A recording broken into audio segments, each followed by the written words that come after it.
Assalamualaikum warahmatullahi wabarakatuh. Selamat pagi teman-teman semua dimanapun Anda berada. Teman-teman sebagai seorang dalang mempunyai tugas yang berat untuk menyampaikan pesan isi daripada cerita kepada masyarakat, kepada penonton di lain segmen hiburan. Tentunya bagaimana biar tidak monoton, dalang berusaha memberikan pernesan, memberikan variasi berupa lelucon-lelucon yang bisa menarik perhatian daripada penonton, karena durasi untuk cerita wayang itu panjang sekali, sehingga diberikan lelucon-lelucon. Tetapi teman-teman, lelucon apapun itu dengan kata-kata yang sama, dengan kalimat yang sama, bagaimana biar terkesan menjadi tetap lucu, jenaka, tidak norak. Ini yang dilakukan oleh dalang kita, oleh idola Anda Mas Akbar Salam, dikala cerita Permoni minta kepada Bathara Guru untuk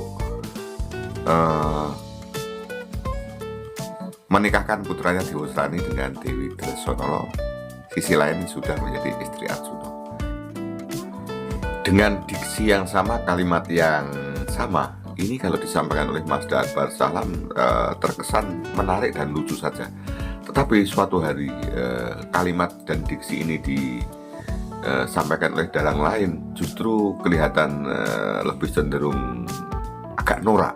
Nah, ini sebabnya apa? Saya tidak tahu. Sebabnya apa? Kesannya kok ya tetap menjadi lucu, dan pernah suatu hari hal seperti ini dilakukan oleh dalang lain kok tidak menjadi lucu, malah menjadi norak. Ikuti teman-teman. Dewa Srani duweni idam-idaman sesandingan lawan putri swarga Dahana, ya kuwi si Dresonala anak Bathara Brahma. Ing ngeri palungguhan iki pun ulun wis minangkan nikah sarta nyembadani kabeh pramoni. Kok matur nuwun mungulun paduka nek nuruti karep kula ngaten kok rumangsa kula kok saya suwe saya ganteng, saya suwe kok saya ganteng. Ya ampun. Satu bapak ya. Ampun pun mboten usah dipun penggalih, ampun dipikir narada lunga ya ben narada minggat ya wis ben ora usah dipikir. Isih akeh dewa-dewa sing pengen daftar ning rombongan kene. Kelangan dewa siji ra paten, pun mboten usah dipun pikir. Narada riwasane narada yo ngelek-ngeleki rombongan. Tiwas le keminter. Mboten usah ngelek-ngeleki rombongan pun kelangan narada pun mboten usah digubris, mboten usah dipun gagas. Rumangsane apa? Teng kayangan mriki ora ana wong pinter, ora enek wong bodoh, kabeh rata-rata. Nek sing minteri lho ikhlas mawon. Dewa model kaya ceret lho. Tangkemmu muni piye mau? Tangkemmu muni piye? Mbok kira kowe sadar meneh?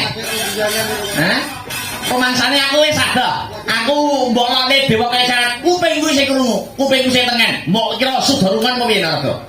Mangsane bolak-balik tak titeni lho. Kayangannya grene Betari Durga, hawane mesti kesruh, hawane mesti panas. Dasare Durga dewane begenggek.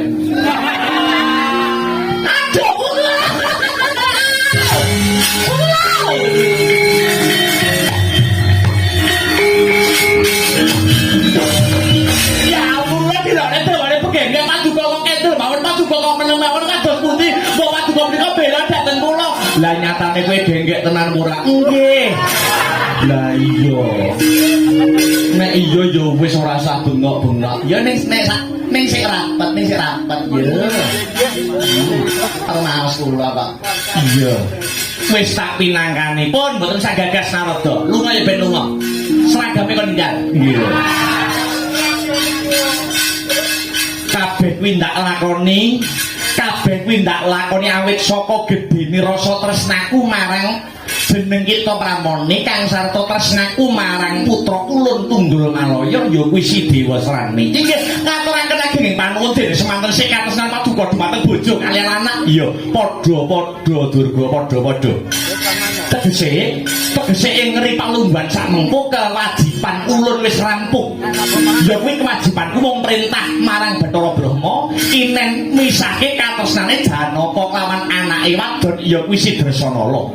Mungguh lelakon sak banjure tak borongake sak putuhe marang jeneng kita Pramoni. Inggih, matur nuwun Bu Kulun. Kewajiban Paduka sampun rampung, Paduka sampun gelem, Paduka sampun kersa perintah dhateng Bathara Brahma kinen misahaken katresnanipun Janaka kaliyan Pudrasanala. Kula katuraken panuwun. Lelakon salajengipun Durga ingkang badhe ngarampungaken dedamel. Nganggo cara apa? Nganggo srana kang endi Durga bakal ngarampungake perkara iki? Duh Bu Kulun. Senajan kewajiban Paduka sampun rampung nanging kula batari Durga nggih batari Pramoni taksih Jubriya. Maksih Jubriya sajroning ati kula. Apa bener-bener Bathara Brahma tega anggone bakal megati katresnane anake wedok ya wis Sidrasanala kaliyan satriya paring Pandhawa pun Janaka. Isih Jubriya rasaning atimu. Nuwun inggih lakar kados mekaten. Pramila ing ripaling biasa mangke kula badhe nyuwun pamit, kula badhe dombani lakune Bathara Brahma saking katebian. Kula badhe tututi lampahipun Bathara Brahma apa pancen bener-bener mentala megati katresnane anake wedok Sidrasanala karo si Janaka. Mangkono Durga. Nuwun inggih lakar kasinggihan ya yen pancen mangkono aja ninggal duga kelawan prayitna bebarengan kelawan lintang alian.